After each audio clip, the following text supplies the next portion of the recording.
Hello and welcome to the History of the Germans, episode 173, The End of the Schism, which is also the Council of Constance, part 3, and it's also episode 10 of season 9, The Reformation before the Reformation.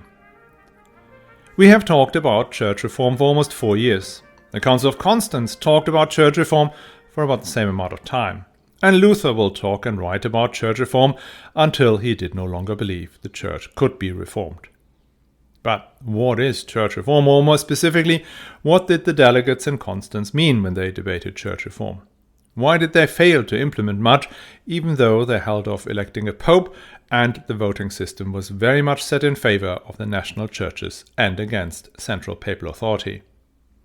All this we will discuss in this episode, plus we'll hear some angelic voices that made even the most hard-nosed church politician kneel in prayer. Now, before we start, the usual thank yous.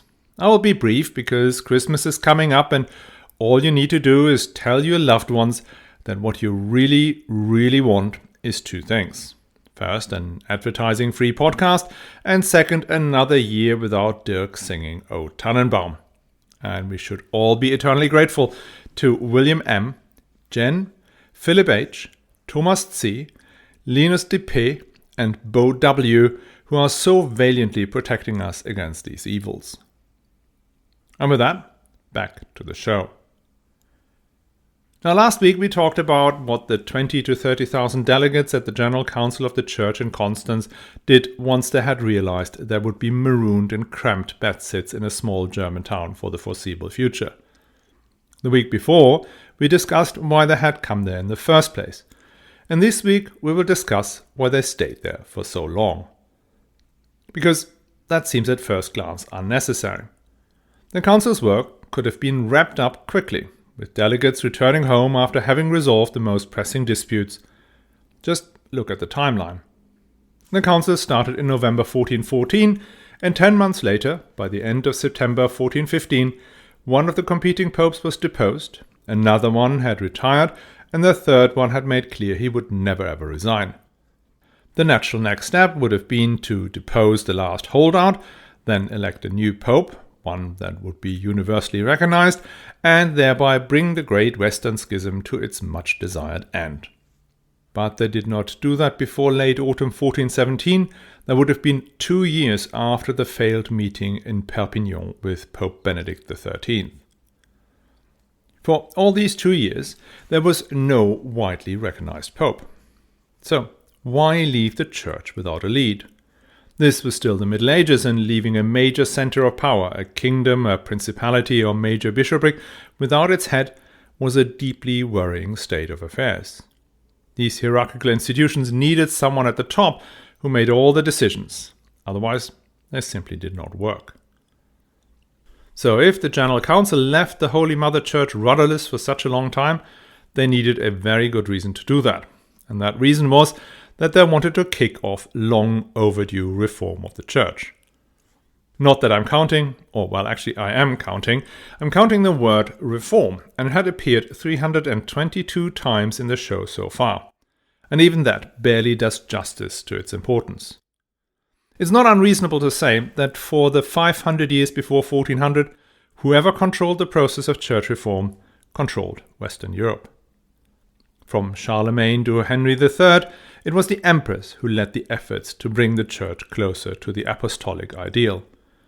The people expected their anointed ruler not just to provide peace and justice, but also to ensure that they would receive instruction and sacraments from competent and viable intermediaries. And the early emperors did exactly that. Charlemagne required the clergy to become literate and started a whole industry of book production. Otto III displayed piety on a level normally reserved to actual saints, and Henry II cleaned up misbehavior in monasteries. And all these efforts converted into tangible political power in 2 ways. For one, the church infrastructure became the main pillar of imperial administration, something that is known as the imperial church system. And the other was simply the prestige and the authority that came with the role as the vicar of Christ, a title the emperors, by the way, used for themselves long before the popes nicked it. And we've also seen what happened once the lead in the church reform shifted to the popes, to the Leo IX and Gregory VII. Imperial power was eroded and eventually wiped out as the papacy established itself as the supreme moral authority in Christendom, and then leveraged the internal tensions in the empire and the conflict with the Italian communes into temporal power, becoming the imperial papacy of Innocent III in the process. And then finally, we saw the swing back when the papacy moved to Avignon and focused less on dispensing divine grace and more on collecting cold hard cash. Abandoning even the pretense of following in the footsteps of the apostles and replacing it with aggressive money grabbing and interference in the local church that eroded the Pope's moral authority and, finally, temporal authority. Because once nobody expected the papal administration to sort things out anymore, Emperor Ludwig the Bavarian could safely ignore excommunications and papal interdicts raining down from Avignon. He passed the Declaration of Reims, which paved the way for full emancipation from papal oversight that was finally achieved through the Golden Bull of 1356. Episodes 150, 151 and 160 if you want to double check. Now, before you think caring so much about the afterlife and the state of the church was just one of those weird medieval things, remember that Christianity was not just core to the culture at the times, it was the culture. Living in a world dominated by culture wars as we do now, we should not be surprised that whoever led the debate on the most important spiritual and cultural norms of a society was also in charge politically. This long-winded story will hopefully explain why there was no papal election for 2 years. Because as long as there was no pope, the sole authority in charge of church reform was the General Council. And if control of church reform meant political power over Western Europe, well, who would want to give that up? The delegates at the council feared that should they elect a pope, well, that pope would immediately dissolve the council. And once the pope was back in control, he may or may not continue with the church reform, but he would take credit for it either way. So, what areas of much needed reform did the delegates of Constance discuss over these 2 years? In the High Middle Ages, when people talked about church reform, they talked about how to make the clergy better intermediaries with the divine. That meant in particular, how can we ensure that the vicar knew his Bible and wasn't just telling any old tale? And then it was important that whatever advice was issued from the pulpit was going to help in smoothing the way in the afterlife. And finally, the performance of the sacraments had to be effective. The correct liturgy observed, and the priest that performed it must not be tainted with sin to an extent that invalidated the act. If these were the objectives, the important areas to address, therefore, were first, the recruitment of the clergy. It should be on merit and not on nepotism, or worse than that, through bribery, which is called the sin of simony. Then it was important that the priest who was selected was actually going to show up for the job, rather than send an understudy while staying at home and collecting the benefice. And third, there had to be standards of behavior set and adhered to. By the early 15th century, the church needed reform across all of these dimensions. It is hard to say whether things were much worse than they had been in earlier periods. But judging by the number of tales in Chaucer and Boccaccio of monks living the high life and nuns seducing gardeners, at least by now, things seem to have deviated sharply from the asceticism of our old, not quite friend of the podcast, Bernard of Clairvaux. And then we hear regularly about archbishops being elected as teenagers, and Jan Hus himself admitted that what he had hoped for was a benefice that would pay but not require him to go and do the actual job. So, did the Council of Constance address these issues? Not really. They discussed simony in general terms and a ban on concubinage in a bit more detail. This proposed law on concubinage stated that clergy, including nuns and monks, could be deprived of their benefices, aka their income, for a total of 3 months if they continue to openly live with a partner after having received a cessation notice. So, This is not a ban on having sexual relations as such, just one on having a lasting attachment. And it required an official notice before the sanction was going to bite, i.e. no notice, no salary cut. So what this really is about is to stop the clergy from procreating. Nothing to do with the standards of morality, but all to do with land, money and power. If priests, bishops and popes had children out of real relationships, even if those were formally illegitimate, their father would still try to pave their way in the world, either into another church benefice or a temporal position. And that would then create a church aristocracy that would block the path for the second sons of the existing aristocrats. So to say it plainly, if the Archbishop of Mainz placed his illegitimate son into pole position to succeed him, well then the second son of the Markgraf of Brandenburg could no longer become Archbishop. And if he did not become Archbishop, what would he do?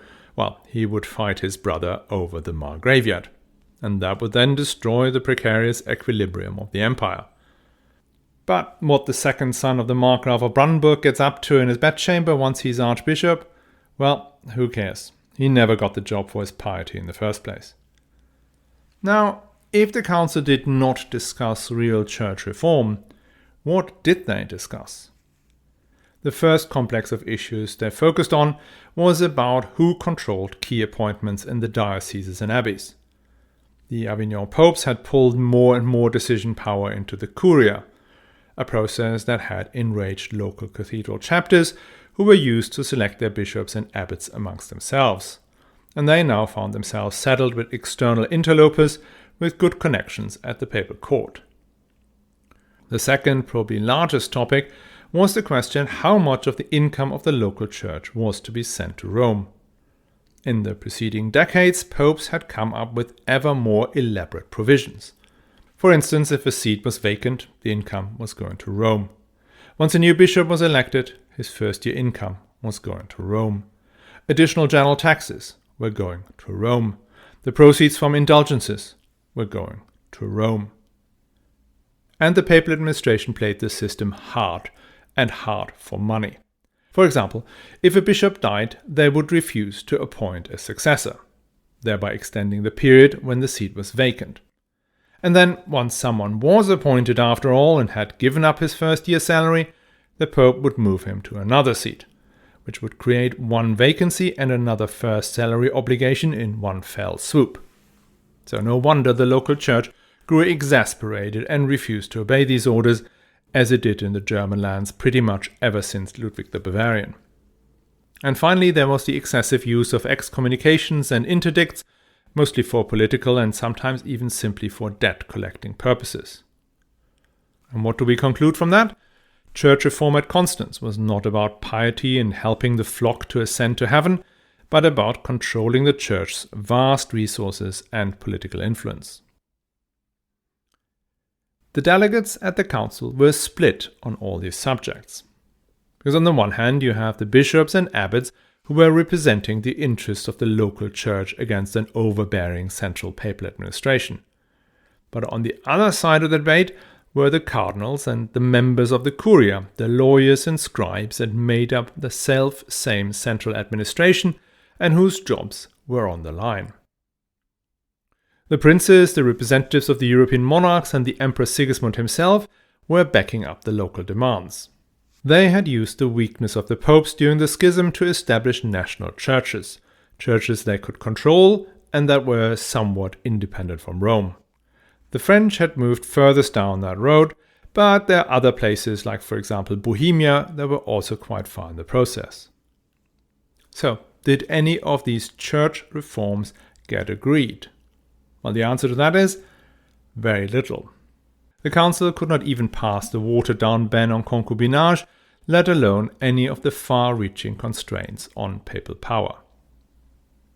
The failure to pass any of the laws constraining papal authority was still surprising, given the unique voting system that had been established for the Council of Constance. Council decisions weren't taken either on the basis of seniority, which would have given the cardinals the lead, nor by headcount, which would have given the Italians a majority, but by nations. And these nations were designed along the lines of the nations of the medieval universities, i.e. as a mixture of political significance, compass orientation, and language. There were in the end 5 nations. There was Italica, Gallicana, Germania, which included Scandinavia, Poland, Lithuania, Croatia, Hungary, and Bohemia, Anglica, which was England, Scotland, and Ireland, and Iberica, which comprised the various Spanish kingdoms and Portugal. Each of these nations had 1 vote, and the cardinals in aggregate also had only 1 vote. Add to that there wasn't a pope yet, and the supporters of a powerful, centralized papal administration were very much on the back foot. But still, the great decentralization of the church did not happen. It seems the nations could not agree on a joint position on any of the proposals above. The only thing they could agree on was that they, aka the General Church Council, should continue to be the supreme authority of the church. They had made that first point in the decree Haec Sancta in the early days of the council, when they moved on John the 23rd. In this document, the council declared that it derived its authority directly from Christ and was hence the supreme authority of the church, able to overrule and even depose popes. And not just heretic popes, but any pope. The next groundbreaking decree came out closer towards the end, in October 1417. This document, entitled Frequens, stated that frequent celebration of general councils is the best method of cultivating the vineyard of the Lord Almighty. Specifically, it stipulated that the next council should take place 5 years after the end of the Council of Constance and should be held in Pavia. The next one after that was to be scheduled for 5 years later, with subsequent councils convened every 10 years. And to avoid the Pope wriggling out of it, each subsequent council had to be called a month before the end of the previous one. If the Pope refused to set a date or location by that time, the council itself would set such a date. And once a council is called, it cannot be cancelled, only moved to a different location should there be war or pestilence. These decrees turned the papacy from an absolutist monarchy into a constitutional one. The Pope and his decisions were now subject to review by the General Council, and the Council could constitute itself even if the Pope refused to call it. Making monarchic rule dependent on the consent of the ruled was very much in line with the spirit of the times. I come back to Marsilius of Padua, who had stated this as a God-given fact. And this is also the time when the Parliament in England flexed its muscles, and where princes from the Teutonic Knights to the Counts of Württemberg had to recognize local assemblies' power over taxation and war. But still, the Pope was after all the supreme leader of Christendom, and finding him tied down by a gathering of prelates and doctors of theology was a huge change. If that change was to become permanent, the Council needed to keep the lead in the church reform, which, as we know, is the key to political power. Once the decree Frequens had passed, the shift in power balance between the Pope and the Council looked settled. And since it was settled, the election of a Pope could no longer threaten its position or its ability to initiate reform. At least that is what the Council members thought. And so, as a consequence, the mood changed. With the risk of a return to the imperial papacy seemingly banished, the delegates could no longer close their ears to the rising chorus of voices demanding the return of the Pontifex Maximus. And maybe the delegates were dreaming of going home too. By the autumn of 1417, so that 3 years after Baldassare Cossa and his umbrella had entered the city, the council agreed to proceed with the election of a new pope. But what was the procedure for this election going to be? Traditionally, a pope was elected by a qualifying 2/3 majority of the cardinals. But that is not the way the council nations would let things play out this time.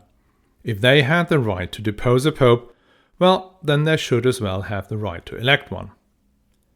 So this election was going to be by nations, not by number of cardinals, which then created a logistical challenge. As some of the nations had thousands of delegate members, and there was no way they could all discuss and decide on a papal candidate. Electing a pope is difficult at the best of times, but venting the advantages or disadvantages of individual candidates in an open forum susceptible to interference by a mob, well, that was outright impossible. So it was decided that each nation was to select 6 members who would go and join the conclave, representing the main facets of their nation. Let me give you the names of the 6 representatives of the Germanica nation, because it nicely illustrates how it worked. There was the Archbishop of Riga, Johannes Wallenrode. He was a member of the Teutonic Order, had been Bishop of Liège before, and was originally from Franconia.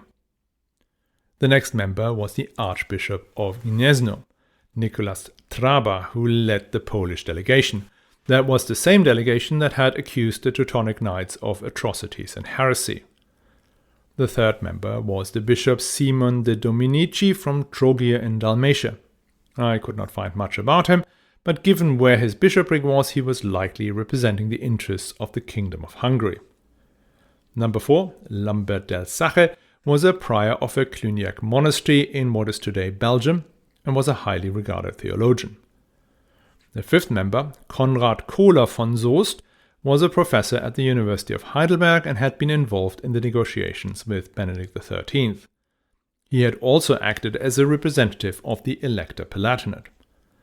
The sixth and last member was Nikolaus von Dinkelsbühl, a professor from the other recently founded university in the Empire, the University of Vienna. He had been an envoy of the Habsburg Duke Albrecht of Austria. So, that was a fairly mixed bag. Linguistically, there were probably 3 who spoke Middle High German, 2 spoke French and 1 Polish, and 1 either Italian or Croatian. Politically, they weren't necessarily aligned. Some, like the Archbishops of Riga and Gniezno, were even direct political opponents. Only 1 may be acting on behalf of the Emperor Sigismund, the rest had primary allegiances to other kings and princes. Assuming these medieval nations represented the views of a specific monarch or country is therefore inaccurate and anachronistic. The nations were a stepping stone to the concept of modern nationhood, but that is still a long way from the real thing. So, you have the 6 members of the nation who amongst themselves need to find a 2/3 majority. Then all 5 nations and the cardinals have to agree not by majority, but unanimously on 1 candidate. That meant in practice that 3 voters inside 1 nation could veto any selection indefinitely. So the voting system was extremely demanding, as had been shown by the inability of the council to pass meaningful church reform for 2 years. With the complex voting process agreed, focus shifted to choosing an appropriate location for the conclave. The cathedral where all previous council sessions had been held would not be suitable. A conclave needed privacy. Nobody outside was to know what was going on until the white smoke comes out. Nor should anyone be able to influence the voters with bribes or threats whilst the election was underway. You may remember that the whole Great Western Schism started because in 1378 it seemed as if the election had been influenced by an outside mob. And finally, there was a justifiable concern that we would get a rerun of the conclave of Viterbo that lasted 3 years and only ended when the roof of the papal palace was removed and the cardinals were reduced to bread and water. So what was needed was a place where the supply of food could be controlled and where the removal of a roof would not be too expensive. That is why the conclave was moved from the cathedral to the newly constructed Kaufhaus, a very large counting house.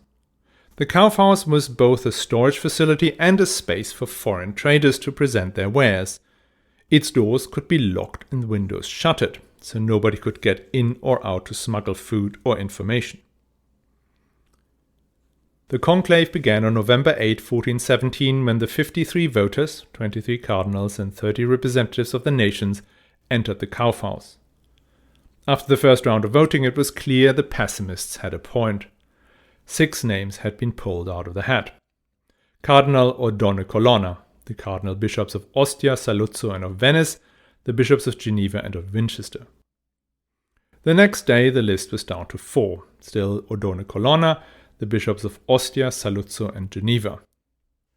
Ordone Colonna was technically in a good position with support across multiple nations, but consensus still seemed a long way away. Meanwhile, outside the Kaufhaus, the people waited and prayed that the electors would choose someone who could be recognized by every nation and every monarch, and that the schism would finally and permanently be over. Part of the prayer rituals was a boys' choir that led a procession around the Kaufhaus singing hymns, in particular one, Veni Creator Spiritus, Come, O Creator Spirit. The sound of the boys singing passed through the walls and shuttered windows and had a huge impact on the electors. Many fell on their knees and prayed quietly. They thought that they heard angels sing, calling on them to come to a decision quickly and unanimously. And so they did. Just minutes after the singing started, the electors chose Oddone Colonna to become Pope. The French nation, who was most opposed to the election of an Italian, gave in under the impact of the celestial voices, and so did the remaining holdouts. This story of the angels' voices is confirmed by multiple sources, so is almost certainly true. And it makes sense. Just take into account the stress these electors were under. Apart from the cardinals, none of them had ever expected to have to make such a decision. They knew how much hinged on their choice. If they went for someone who would lose the support of one or other of the nations later on, the schism could return. Or if they chose a frail contender, he could die soon after and be replaced by another piratical pope like Baldassare Cossa. Plus the isolation, the dim lighting and the unfamiliar surroundings, you can see why people heard angels.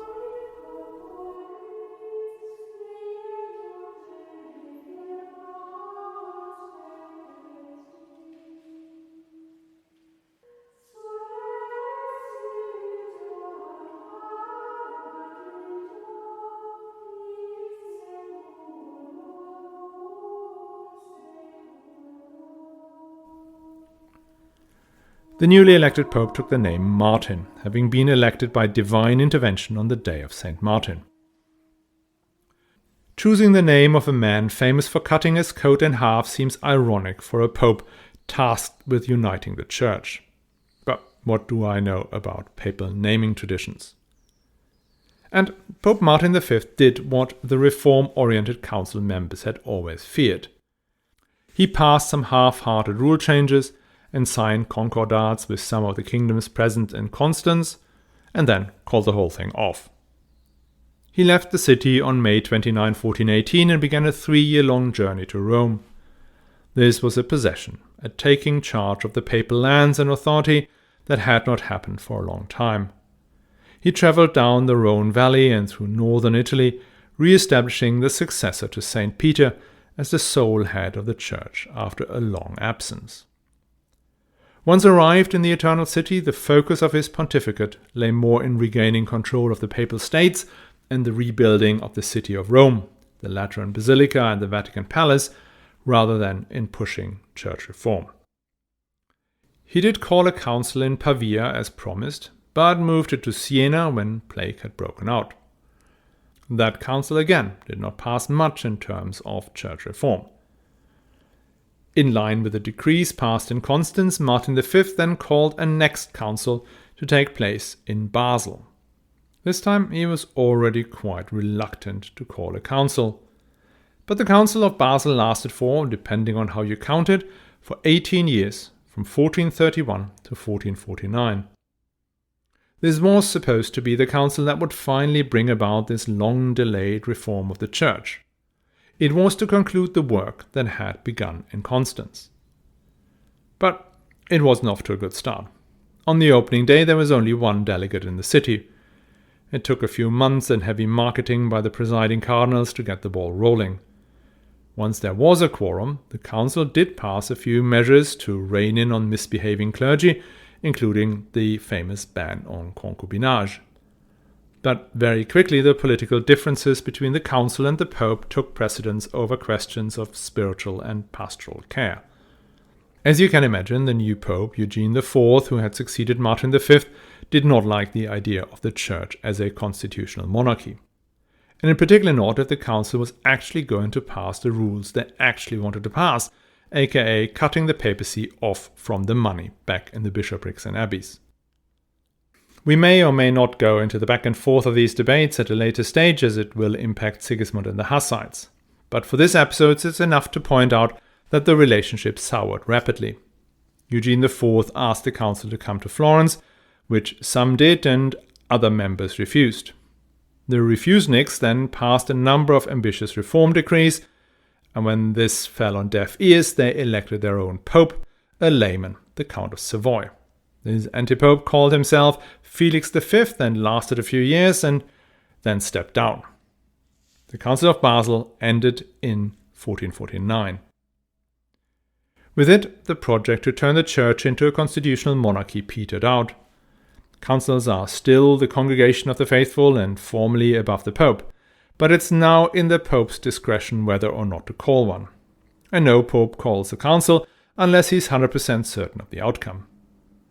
The other, even more important outcome was that reform of the church, and I mean proper reform, all about spirituality and pastoral care, did not materialize, neither sponsored by the council nor pushed through by the papacy. Had Constance or Basel succeeded in its ambition, Luther may not have had as much as 95 individual items to complain about, and even if he had, he would not have had as successful a time of it as he ultimately did. So, despite being the greatest gathering of minds in the late Middle Ages, in its stated objectives, the Council of Constance had been a failure. And in one very specific way, it made things a lot worse for the Catholic Church. And these most fateful decisions are the ones we will talk about next week. The convictions of Jan Hus and Hieronymus of Prague that led straight to the First Prague Defenestration. I hope you will join us again. And in the meantime, if you want to brush up on the rise of the papacy from pornocracy to universal moral authority, go to episodes 28 to 32. And on the decline of the papacy, have a listen to the episodes 150 and 151. And now, before I go, just a very quick one. If you want to help the show to keep going, go to historyofthegermans.com/support, where you can make a one-time donation or sign up for a monthly contribution. Thank you all for listening and supporting the show.